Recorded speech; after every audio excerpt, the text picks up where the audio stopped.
cloud shield moves in and the winds pick up, as you've already seen in the late morning. The rain spreads across much of southern and central England and Wales by the end of the day, but a nice day's end up in Scotland. In towards Thursday, not surprisingly, the rain has moved a bit further north, probably sitting over southern Scotland, and after a brief respite, heavy and blustery showers cover much of the rest of the country. Those incredibly right-on men of comedy are back. Has political correctness had its day? We interview a leading puff.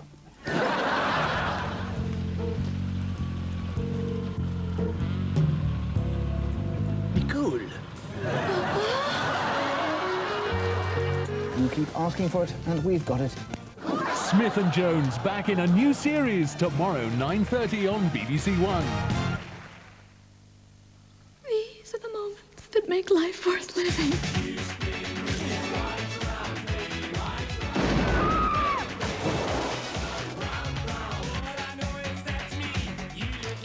Go on, give it a whirl. Death Becomes Her. Friday, 9:30, BBC One. Come on, what do you say?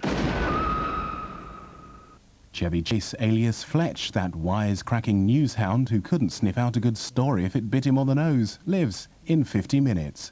Back with a new series before that on BBC One, Nick Ross is joined by Jill Dando to open the file of tonight's Crimewatch UK.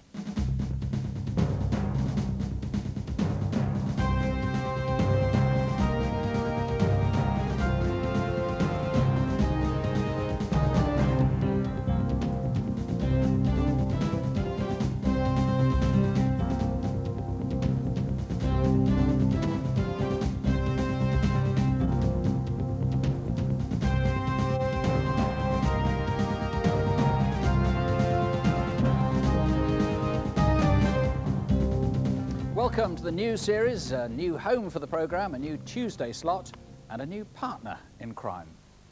Hello, I'm delighted to be joining the programme. Let me show you around our new premises. We can now handle more calls than ever, almost 40 simultaneously, with the help of more detectives and more researchers. We also have all the lines to the incident rooms around the country, and you'll have noticed that Crimewatch has moved to Tuesdays. From now on, you can join us on the first or second Tuesday of the month. Now, as always, of course, the key to Crimewatch is you. Without your observations, the programme wouldn't be as successful as it is.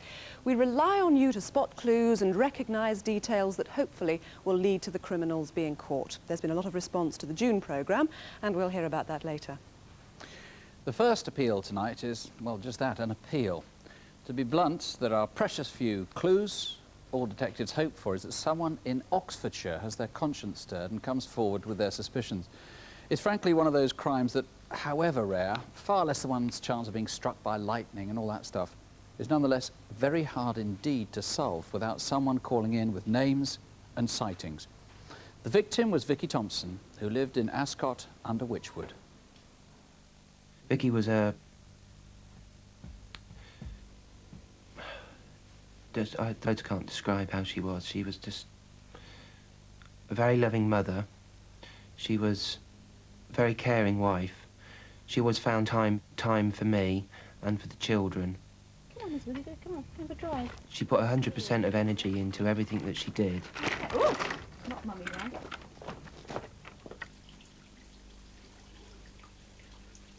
I think I drank too much last night. Any breakfast left? You wait a minute, I'm about to get the kids' lunch. Hey, watch it!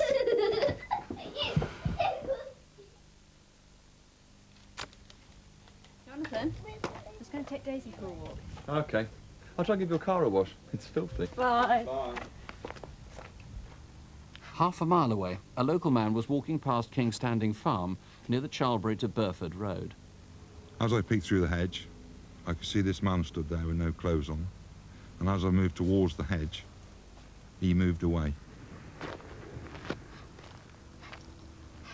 The next time I see the man, he's running across the cornfield. I could see then that he was 6 foot tall, very pale, thin, between 20 and 30 years old.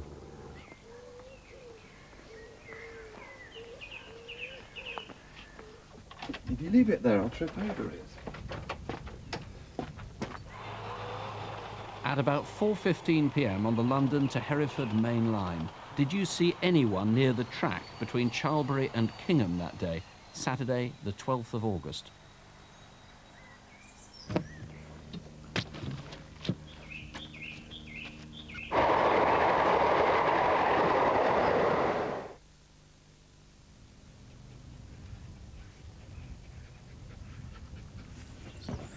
Daisy came back without Mummy. Oh, she's probably walking slowly. Daisy runs faster than Mummy.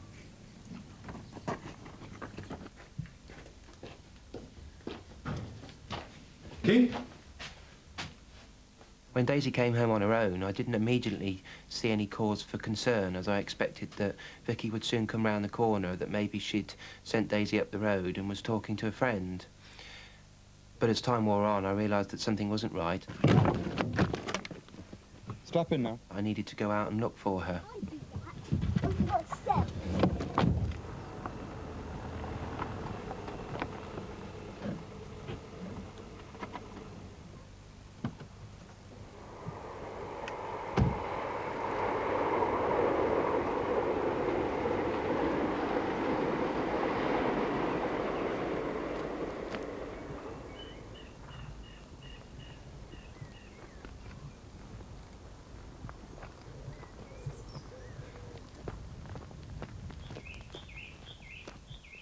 When I got back to the house, I half expected to see her there. I was quite surprised when she wasn't there and realised I needed to go straight back out. So I left a note on the table and took my phone with me.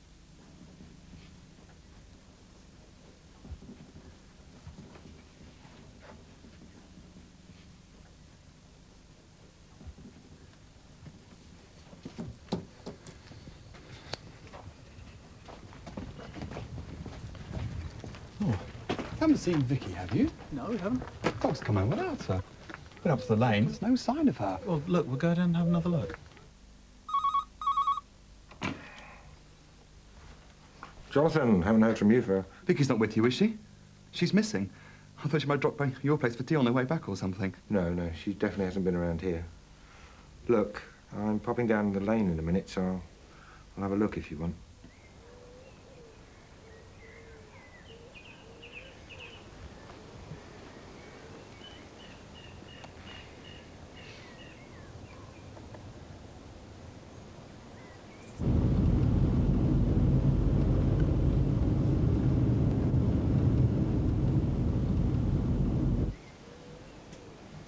You found this on the lane? Carolyn's sure it's Vicky's. I became more and more frantic and was very upset about the fact that I couldn't find her and just needed her to come round the corner and see everything was all right. I tried to keep the horrible thoughts that could have happened to her at the back of my mind for the sake of the children. Hello, look, I'm sorry to bother you. There's this woman missing. Her name's Vicki. We found her bracelet. We've informed the police and everything, but you haven't seen anyone, have you? She's about 5 foot, slim. No, we haven't seen anyone. Obviously, we'll keep a lookout.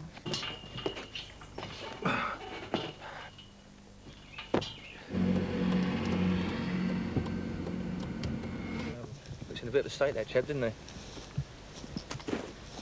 What's that? Oh, God. Look.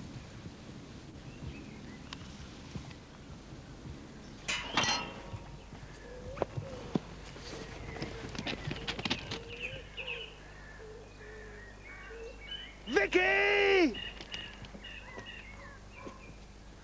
Vicki! Peter.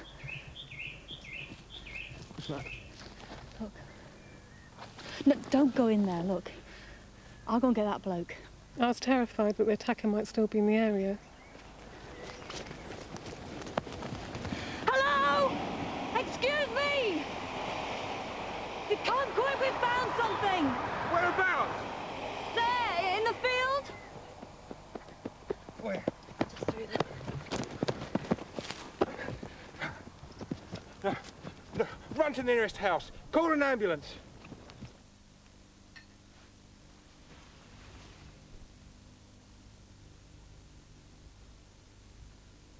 Sierra Biology Echo 4-1, Oxfordshire Way, Ascot under Wychwood. I believe we may have had a sighting of Vicki Thompson. Just going to see if I can confirm. Vicki had been beaten around the head, but there was no obvious motive for the crime. She died 6 days afterwards. David Blair, this has had a great deal of publicity locally and nationally. How can people help further? I really want someone who may think they know who's done this, maybe sheltering them even, to come forward and tell us. It's really important. It's one of our main sort of lines of inquiry here. How would people know? How would they have any suspicions? Well, it might be from the demeanour of the person, or it might be that they were disposing of some clothing or something like this. There's no doubt that the offender's clothing would have been blood-stained in this case. His behaviour, would it have been changed anyway? It probably would have been a bit abnormal, yes. Could well have been, for a little while afterwards, certainly. Now, we haven't got many clues to go on. There would have been a lot of people in that area. I mean, it's a holiday area. This is the peak of the holiday season. That's right. Certainly there were campers, caravanners, there would have been hikers, walkers in the village. We've interviewed a lot of people in the village, of course, but anyone else who was there in Ascot-under-Wychwood on that Saturday afternoon, we would really like to talk to them, whether or not they think they know anything or saw anything. One of them, or somebody, might have found this, or at least an identical one. This is a Flexi 3 dog lead. Now, if somebody has found this, what do you want to hear? If somebody's found this, it would have been around the Ascot-under-Wychwood area, no doubt, on the Saturday or the Sunday. Please come forward and let us know. Or indeed, the offender himself may still be in possession of it. OK, but you only want it from the Oxfordshire area. You don't want calls from the rest of the country? No, indeed not. About that. There's a reward in this case. We're offering a £10,000 reward for any information. A generous reward, I feel. OK, well, let's hope somebody tonight can call in with some help. Here's the number. It's a free call if you can help. You don't have to give your name if you don't want to. Simply call, though, please, if you have any information or any suspicions. If you prefer to call the local police, please do. Here's the number, 01865 266 650. That's 01865 266 650. Now to Superintendent David Hatcher. With news of some of the arrests from the last Crimewatch before the summer break. One man's picture prompted calls which gave police his place of work. He was suspected of rape, but his employer saw the programme too and sacked him before calling the police, so when detectives got there, he was gone. A man was eventually arrested in Derby after a 27-hour siege where 2 adults and a baby were held hostage. A man's been charged with rape, aggravated burglary and abduction. 3 other arrests resulted from June's programme too. Charges include indecent assault, conspiracy and deception. This month I have an appeal about the rape of a schoolgirl in Gloucestershire. This is a video from a wine store in Cirencester where a man bought unusual cans of lager. Similar cans were left at the scene of the rape and detectives want to trace a man called Ahmed Khalid.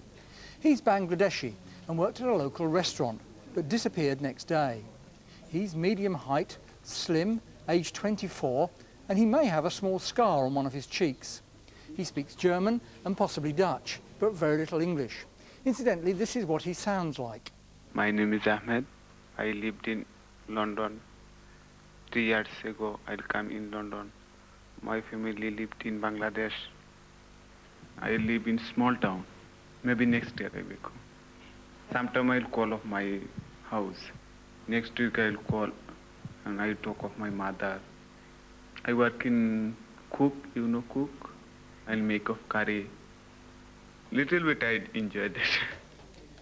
Ahmed Khalid, or perhaps you know him by another name, may well be in London.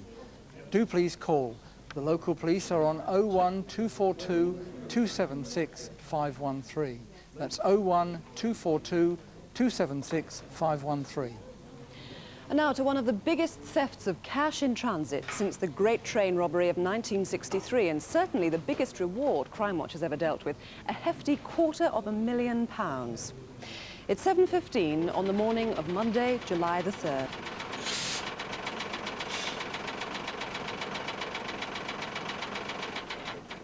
This lorry driver was parked waiting for his warehouse to open, little realising the significance of this car and what he was about to witness.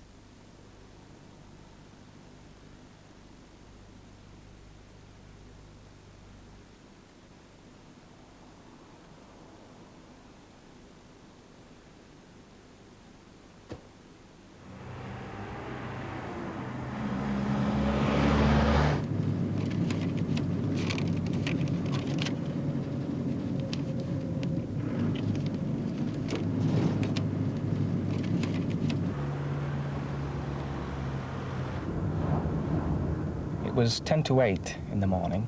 I was on my way to work. I turned into Upper Wharf Street from Oldfield Road, and the first thing that I saw was a vehicle parked. There was a man stood in the front of the van. It was just something about his behaviour that made me think this was a bit suspect, like he was trying to hide his face. And I thought this whole thing was very odd because I've driven down that road many times. It's a very quiet road, and I've never seen any vehicle parked there before.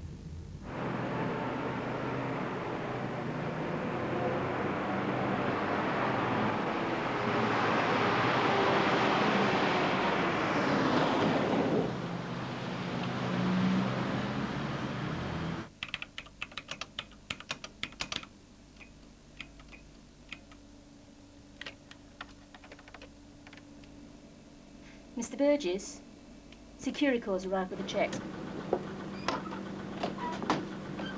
They won't open the doors till I've signed in. I won't be a tick.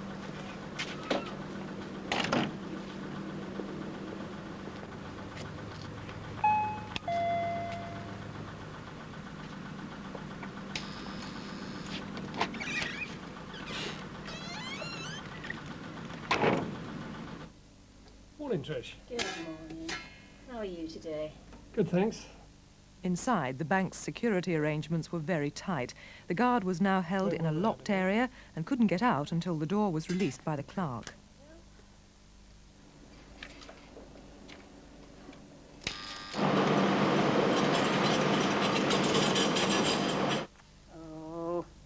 Normally it takes me about 90 seconds to do what I've got to do. That particular morning took just over 2.5 minutes. Sorry about this. No problem, huh? I can't let you out of the airlock till you're signed in. I'll get another one.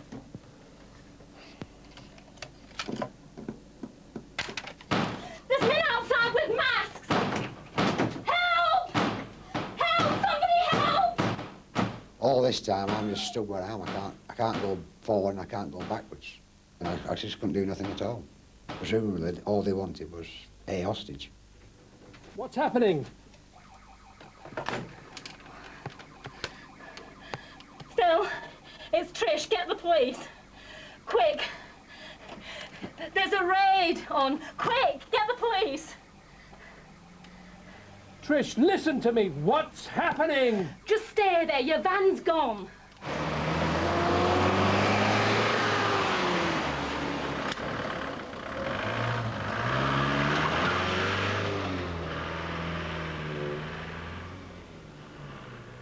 As the security van and Ford Transit left the bank, they were caught on this security camera.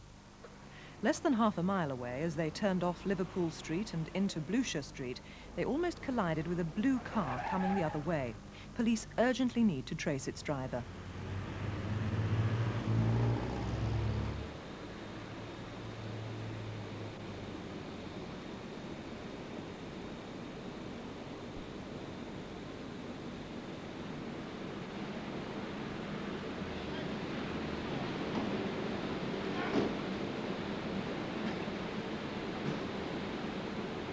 Quickly!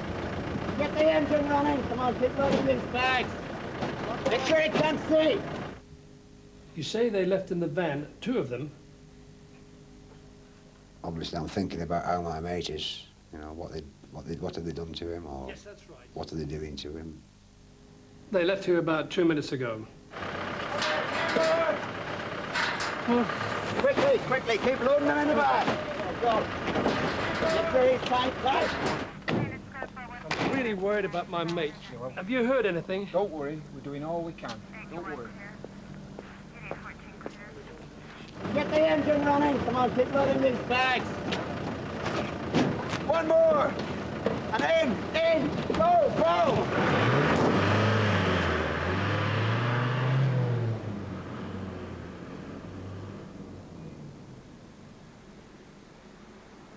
Roger! Roger!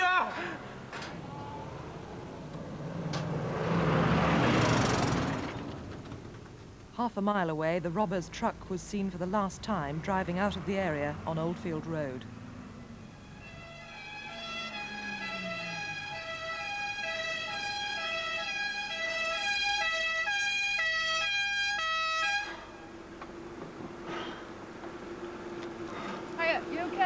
okay?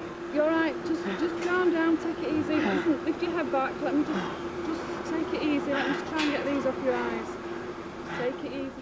Well, in that film, we changed some of the details for obvious security reasons, and we must point out that the Midland Bank Clearinghouse in Salford doesn't handle cash. It was the security van that was the target in this particular case. Detective Chief Inspector Andy Tattersall, you're obviously trying to trace a number of vehicles. They're crucial to your inquiry, aren't they? That's correct. I'd like to start off with a white Ford Transit shown on the reconstruction. That van was stolen from London on the 27th of June, 6 days before the robbery. During that time, a false registration number was placed on the vehicle of J923HVH. Now that is a legitimate Ford Transit from Salford. I don't want information about that. What we do want is to find out what happened to that van during that 6-day period and who made that number plate. The other vehicles, we saw the red Astra on the film. That's again very crucial. I think 4 others you want to trace as well. That's right. There's a white Ford cargo box van, which could have been the second getaway vehicle, and also a red Ford cargo box van. Both these vehicles had roller shutter doors to the side and rear. There's also a maroon Vauxhall Astra, a new shape, and a Range Rover, which is hand-painted in matte black, rather badly over the badges. Now, these vehicles were seen in the area at the time of the robbery, and they need to be eliminated. And ladders were found behind the bank? That's right. Propped up against the wall at the rear of the bank were 2 ladders. The first is an aluminium ladder, and it's got distinct markings of SCS 040, and it's overpainted in black. The second ladder is a wooden ladder, rather old, and it's got hand-painted in blue the numbers 358. Now, it's obvious that someone will know the origin of these ladders, who had access to them and where they came from. We need to know that information. Now, it is an almighty reward, £250,000, but then a lot of money was involved, wasn't Well, that's right. We believe cash in excess of £5 million, with a further £1 million in cheques stolen. There's a reward of £50,000 just for the recovery of the cheques. Now, money like that is not easily hidden or disposed of, and we believe that it could in fact be stashed away somewhere now. So we want to know, where's that money now? How many bags do you think? We think it's equivalent to 29 large bin bags full of money. Very difficult to hide. Yes, and someone will know where it is. Well, Andy, thank you very much. Some vital clues there, and certainly an incentive to call. Do call if you have good grounds for suspicion, or if there's anything that you can add. It's a free call number, and there's, of course, a big reward, as we said, £250,000. The local police are on 0161 856 5043. That's 0161 856 5043. Now, Detective Constable Jackie Hames. And this is a strange case, it seems without a motive. A solicitor in Warwick has been subjected for 2 years to a hate campaign. At first, he received crude and threatening hate mail. Then a year ago, someone started attacking his home. Graffiti, including swastikas, have been sprayed onto his car and the doors of his house. Plants have been uprooted, holes gouged in his property, and there's been all sorts of other damage too. Police have put up a surveillance camera, and this is what they recorded. The man's not known to any members of the family. Perhaps you know who he is. If you do, please call us right away. There is real concern for the family's safety. The local police on 01926 415 718. That's 01926 415 718. Who is he and where is he? And there's great concern too about this man. He took part in an astonishing attack on a schoolgirl travelling on a train through South London. Detective Inspector Ron Wayner is the officer leading the investigation. What actually happened? This was quite a frightening experience, and was on Wednesday the 16th of August when the 14-year-old schoolchild victim, a young girl, was travelling on the 9:38 p.m. train from East Grinstead to London Victoria Station. We know that she was on the train in company with some 6 of her friends, and her friends got off at Sanderson railway station. When the train continued on its journey, the suspect entered her compartment and asked her to drink some alcohol. She refused this, whereupon the suspect got up out of his seat, grabbed her by her arms, opened the door of the train and violently and deliberately threw her out of the doors of the train. She landed on the tracks and suffered quite serious injuries. We're investigating this matter very seriously indeed, and I'm dealing with the incident as an attempted murder of that child's life. Clearly, she was very lucky to escape with those injuries. We're very keen, Jackie, to speak to anyone who was travelling on that train. So it was on the 9:30 from East Grinstead to Victoria on the evening of Wednesday, the 16th of August. This is Clapham Junction. If you were among these passengers, please contact us. In particular, detectives want to identify this man who may have crucial information. He was carrying a mobile phone and he met someone off the train. Do you know who he is or who he was waiting for? And this is Victoria Station 10 minutes later. Again, if you were a passenger and you haven't already spoken to the police, please do come forward. As for the suspect, he's tall, over 6 foot, in his late 20s, with a goatee beard, a spotty complexion and an earring.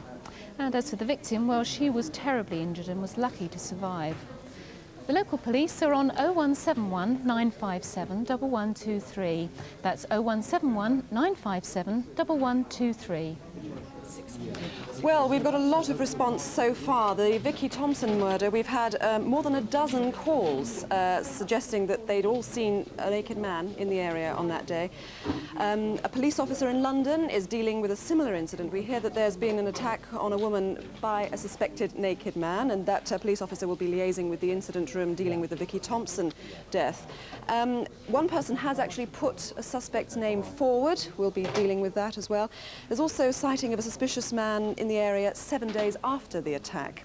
Ahmed Khalid, there's a call from the north of the country, a man who believes he may have had contact with him, and lots of calls coming in on the Salford case. A lot of calls suggesting that they know where the ladders were, or certainly know something about the ladders. So do call, of course, 0500 600 600. It's a free phone number. Don't hesitate to call if you've got any information at all. Well, moving on now, an urgent appeal to trace a suspected child molester. Raymond Hodgson is wanted in connection with a serious paedophile attack. In the last 5 years, Raymond Hodgson has lived in Merthyr Tydfil, Dorset, East Anglia, the Midlands and Hampshire, and he may have been somewhere in Scotland. This is a home movie taken a year ago, but Raymond Hodgson also took part in a promotional video where you can hear his voice. Good evening, Cormac.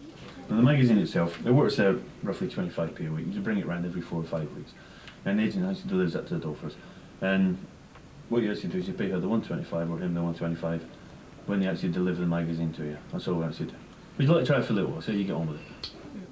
Raymond Hodgson's car has been found in Cambridge, but he could be anywhere. Do call 0500 600 600 or the CID direct on 01705 528 999. That's 01705 528 999. Officers are very anxious to find him.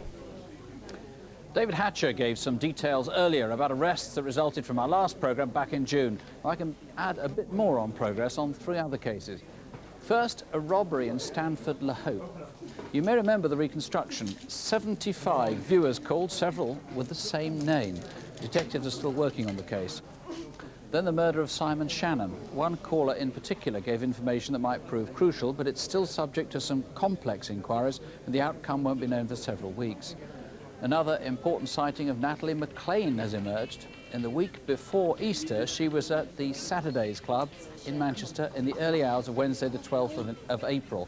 But detectives still need to know, how did she get back to her flat in Wythenshawe? Now to this man. Medium height, slim, muscular, late 20s, and seen back in early July walking late at night down the A346 between Swindon and Marlborough in Wiltshire. It's possible he drives an old-style brown Ford Fiesta or Escort, but that's by no means certain. What we do know is he was wearing a dark-coloured polo shirt with thin orange stripes. And sometime after midnight, he walked behind a schoolteacher in the road and knocked her unconscious. Were you driving down that road, the A346 near Marlborough, on Saturday night or early Sunday morning, the 8th and 9th of July? Or have you any suspicions about someone who looks like this? The man's obviously a terrible menace. The local police are on 01380 720000. That's 01380 720000. Now, cast your mind back to the start of the summer holidays, at any rate the week the schools broke up. On Sunday, the 23rd of July, Francis Martin had been drinking with friends at the Frog and Nightgown pub in London's Old Kent Road. He left at around 8:40 p.m, and shortly afterwards, this red Ford Orion was caught on a security camera nearby. Police believe the passenger had just run across the road and shot Francis in the back. Several people saw it, and some tried to chase the red Orion, but they couldn't catch it. Well, although Francis regained consciousness 2 weeks later, he died of his injuries. Sue, who was with him that night, witnessed the incident. Sue, distressing memories for you. What did you see? We left the pub about 20 to 9. There was myself, Francis, and a group of friends. We walked up the Old Kim Road towards my car in East Street. As we sort of rounded the corner, a man ran between myself and Francis, and all I can remember is like a noise like a firecracker went off. As he rounded the front of Francis, I noticed he'd got a gun and realised obviously that he'd been shot. With that, I looked up and he just ran off from the direction that he'd come. Was there any motive that you could think of? None at all. I've got no reason, any reason why Francis would get shot. What sort of person was Francis? He was a doorman, I think, in a nightclub in London. He worked in Legends in the West End, and he was well liked and loved by everybody. And everyone's really shocked that he could possibly be shot. Well, thank you for coming in with that information. The witnesses have been able to compile a description of the gunman. He's black, he's 23 to 27 years old, about 5 feet 9 inches tall, medium build, possibly with stubble or a short beard. Well, here's the number. Do call if you can help. You can remain anonymous, of course, if you want to, or if you prefer, you can call the incident room direct on 0171 232 6252. That's 0171 232 6252. Now we have a man who may look familiar. John Baldock first made an appearance on Crimewatch back in February last year. As a result of viewers' phone calls, he was traced to an address in Southampton, but detectives just missed him. In fact, he'd left a message for them sprayed in shaving foam. He's believed to have committed over 200 offences of deception all over the London and South East. In fact, the last one was just yesterday in Dulwich. John Baldock is a keen fencer and is well known on the gay circuit, particularly frequenting clubs in Brighton. If you have any idea where he is now, please ring us tonight. The local police are on 0181 284 5773. That's 0181 284 5773. Now, a mystery worthy of Agatha Christie, except in this case, it's horribly real. Why should a man, by all accounts a nice guy who still lives at home with his mum, change his regular routine, indeed change his lifestyle for 3 days? And why, at the end of that long weekend, should somebody kill him? Just outside Edinburgh, South Queensferry sits between the two famous bridges that span the Firth of Forth. Robert Higgins was known to everyone. He lived nearby in the village of Dalmeny. Was work all right then, son? Aye, fine. That's me till next week. Are you going to go across to fight to see your brother then? No, I can't. I've not got any money. Oh, that's me. I'll have to go. Do you want anything for the shops? No, I'm all right. OK then. Cheerio. See you later. There's 5 children in the family, and Robert was the 3rd one. He started playing football when he was 12, and he carried on till he was 16, 17. That he could have really went somewhere, I think, in the end, because he had good motivation with the ball. Robert was a very quiet person. He would never harm anybody. Robert worked at a poultry farm at Newbridge, and it was very physical work. It was quite a demanding job, and shifts and things like that as well. And that's what he did, Monday till Thursday. He was very quiet through the week. He never went out, but at the weekend he did go out and have a drink, and sometimes too much. Vodka and coke for me. Okay, 80. Okay. Pint of lager. Pint of lager. Yeah. Put some music on. Cheers.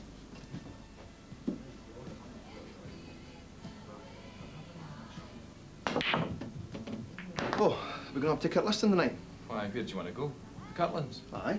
Haven't been for a while. What time's the next bus? We'll get a bus. We'll get a taxi. Oh, come on, Hickey. It's just 2 minutes up the road. We'll get a bus. You'll get me on the bus. Look, I've got the money. We'll get a taxi. You're daft. Aye, fair enough. Hey, Bob. Good night, Bob. Higgy had come in with some friends about 8:30, and my friends left about 11:30, so he just sat himself and finished off his drink. Okay. I'll just finish this wee bit off, aye. He left about 12 o'clock, went down the stairs as usual. Right, get Bill. Right. Just put the jacket on. Cheers.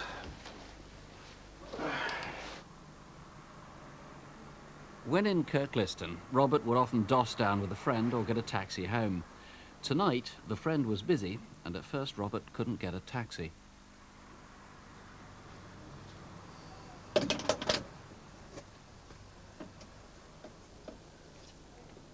He was still in Main Street, Kirkliston, at 2 a.m.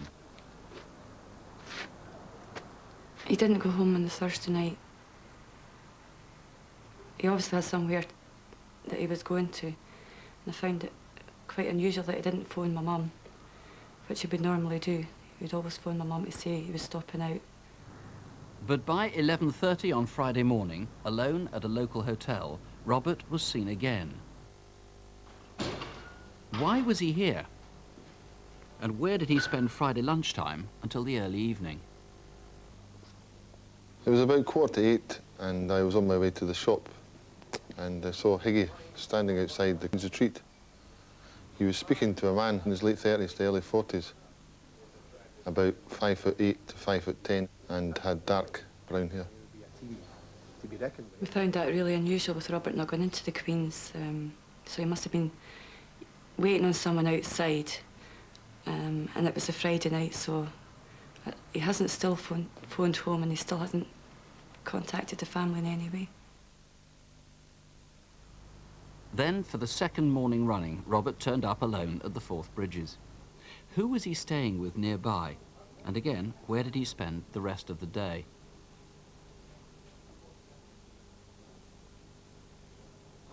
This is just outside the Forth Bridges Hotel.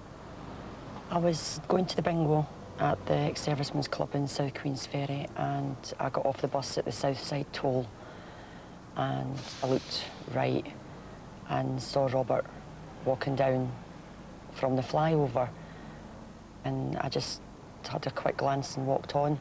I don't know where he went, but it's a possibility that he was going down into South Queensferry itself. That was another strange thing Robert did. He's been seen, but not in any of his locals. I mean, so where has he been? I mean, he must have been with somebody that he's known. And he hasn't even bothered contacting the family on the Saturday again.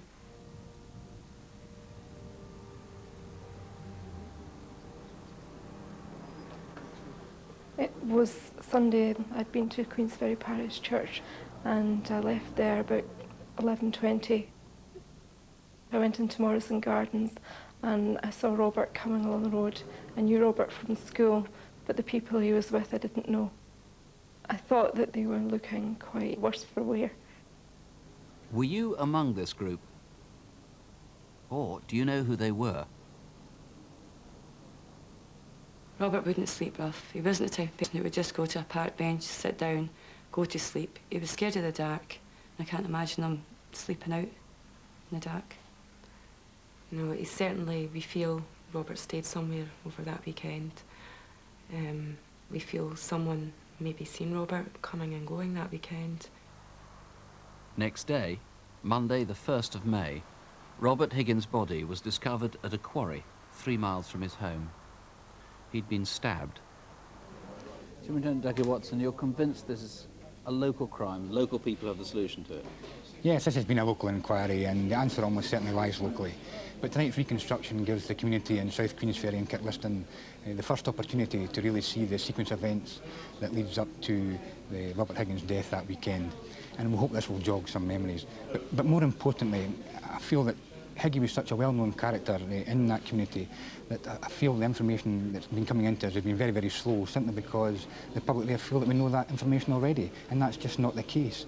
What we need from that community is every single piece of information they have about Robert Higgins and his movements that weekend, especially where he spent the missing nights that weekend. Somebody out there in that community knows exactly where Robert Higgins stayed on these missing nights, and my appeal is simple: let us have that information.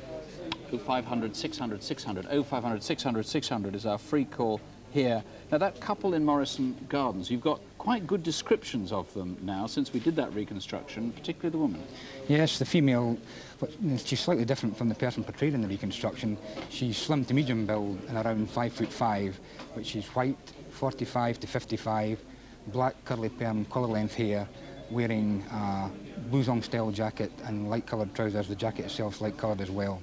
The male, he's 30 to 45, sorry, 5'8", 5'9", short brown hair, clean shaven, casually dressed with a casual shirt, but also wearing a suit style jacket. Now back on the Friday night, that's what, the 28th of April, just after he was seen outside the Queen's Retreat. That was about 7:45. He was seen with another man. We saw that in the reconstruction. Yeah. He was seen again with a couple. Yeah, around 9 o'clock that night, Robert was seen in Rosebery Avenue with a couple. One female's described, and she's described as being white, in her 40s, heavy build, fair hair, cut short at the back, but longer on the top, wearing a black dress-style jacket and clutching a shoulder strap for a black shiny shoulder bag. And again, we feel that she's got to be a local person. Robert's family obviously distraught about this. They managed to get together a reward. Tell us about that. Yes, by various activities in the local community, Robert's family and the relatives and friends have gotten together and raised £2,000. That's a reward that's up for anyone who gives us information which leads to the arrest of and subsequent conviction of the person or persons responsible for Robert Higgins' murder. Well, if you want to call Mr. Watson, call here. If you want to call the local police direct, the incident room is at Livingston. It's on 01506 445 655. That's 01506 445 655. Now, before we go, let me show you some pots. Not just any old pots, you understand, but works of art, which the auctioneers Bonhams describe as national treasures. Now, these are pieces by the world-famous craftsman Bernard Leach. A pot is a living thing. Its associations are markedly human. We talk of the foot, the belly, the shoulder, the neck and the lip, and we intuitively feel a good pot's honesty, strength, nobility, warmth, much as we do with people.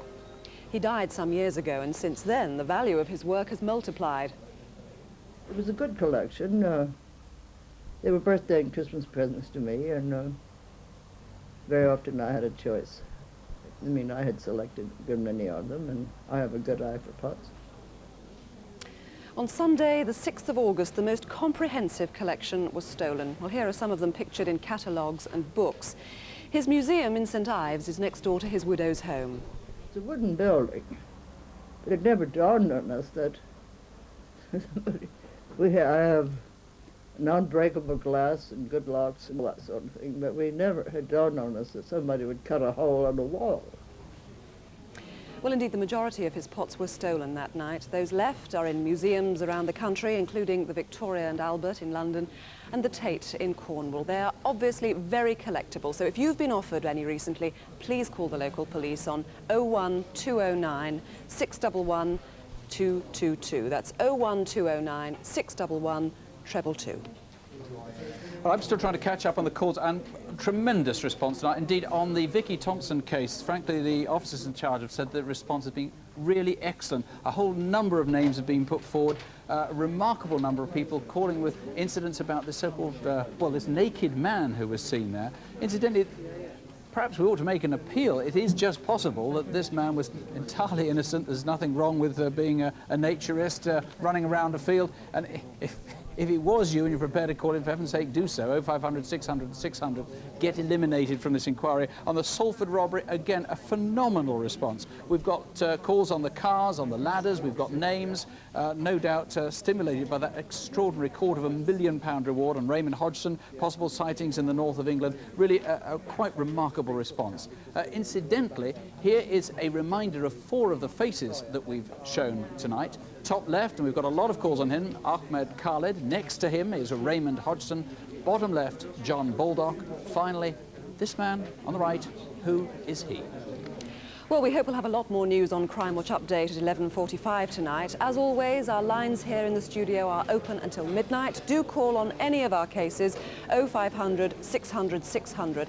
On the other hand, if you have any information on any other matters, on any crime we haven't featured tonight, then you can call Crime Stoppers. That's 0800 555 111. That's for any other crimes, 24 hours a day, 0800 555 111.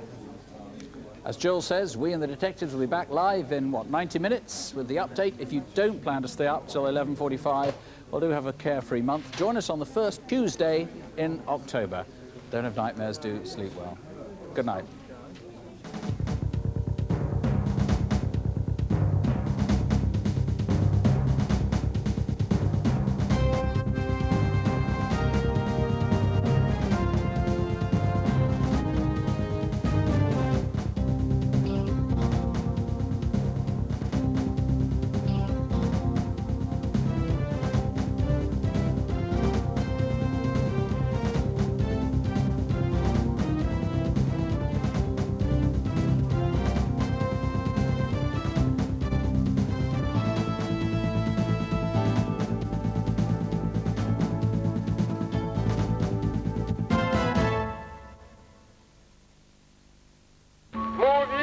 In 1917, Alex Briansky stormed the Winter Palace.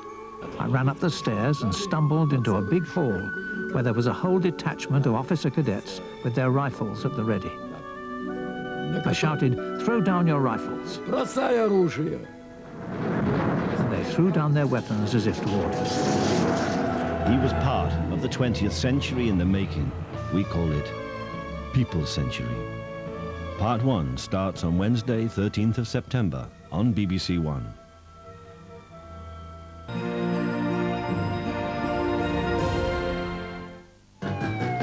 They've been charged with murder. Show me your hand!